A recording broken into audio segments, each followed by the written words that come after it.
When we think of ancient Chinese civilization, many of us envision a culture of wisdom, philosophy, and innovation, overlooking its darker facets.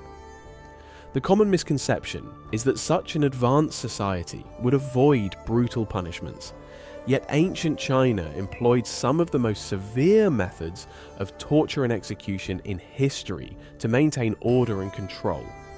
But how did such a cultured society justify these harsh practices, and what led to their eventual reform? This video will explore the stories of those who endured these harsh sentences and the extreme measures used to enforce order in a time when punishment knew no bounds.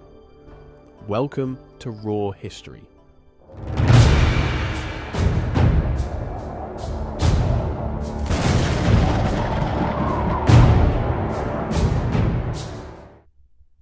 September 1630 was not a good month for Yuan Chonghuan.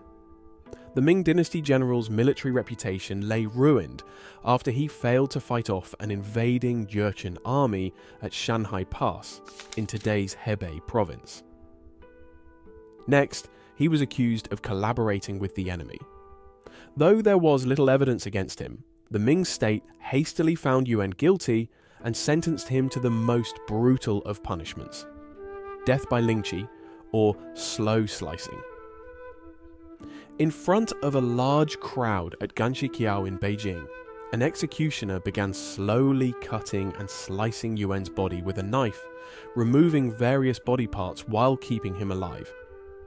It took half a day for Yuan to die, after receiving hundreds of cuts. Lynching was reserved for heinous crimes such as high treason, multiple homicides, or killing one's master.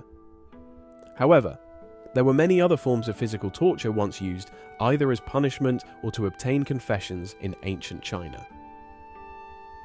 As early as the Xia dynasty, physical punishment was vital to sustaining political rule. The Book of Han stated that Yu the Great, the mythical founder of the Xia dynasty, imposed corporal penalties because people's virtue had deteriorated. From the Xia to the Qin dynasty, physical punishment was institutionalized as the 5 punishments. They included tattooing the face or forehead, cutting off the nose, amputating the feet, removing reproductive organs, and death. According to the Rights of Zhou, there were 500 crimes punishable by each of the 5 punishments. For example, anyone who disobeyed an order from the emperor, committed rape, dabbled in theft, or caused bodily harm would have their nose cut off. Those who illegally used the emperor's carriage would have their feet removed. There were also many cruel methods of execution. A criminal could be boiled alive, beheaded, and have their head displayed in public afterward, or even dragged by chariots until their head and limbs were torn off. Shang Yang, a famous politician of the Qin state during the Warring States period, whose policies helped unify China under Qin rule, eventually died from the chariot method. According to strategies of the Warring States, Shang Yang was accused of rebellion and tried to go into hiding. Guests had to present identification to stay at inns, so none would offer a room to Shang Yang, who was trying to travel incognito. After he was finally caught, Shang Yang was fastened to 5 chariots and promptly torn to bits. One of the most terrible penalties was all 5 punishments. The Book of Han explained the details: tattoo the face, cut off the nose, amputate both feet, beat with a stick until death, cut off the head, and then throw the body to the public. Li Si, Prime Minister during the Qin dynasty, suffered this fate after being framed for treason. Court eunuch Zhao Gao had Li tortured until he admitted to the crime. In 208 BCE, Li was subjected to all 5 punishments, before also being cut in half at the waist. Later, Emperor Wen of the Han dynasty made reforms to some of these punishments, allegedly after being persuaded by the daughter of a prominent doctor who was sentenced to suffer one of the 5 punishments. Though the most vicious corporal punishments were no longer used on convicted criminals, similar techniques were still used to extort confessions. The notorious embroidered uniform guard, the secret imperial police of the Ming dynasty, was widely known for inquisition by torture. The ankle crusher, a device of wooden planks connected with rope, was one of their favourite tools.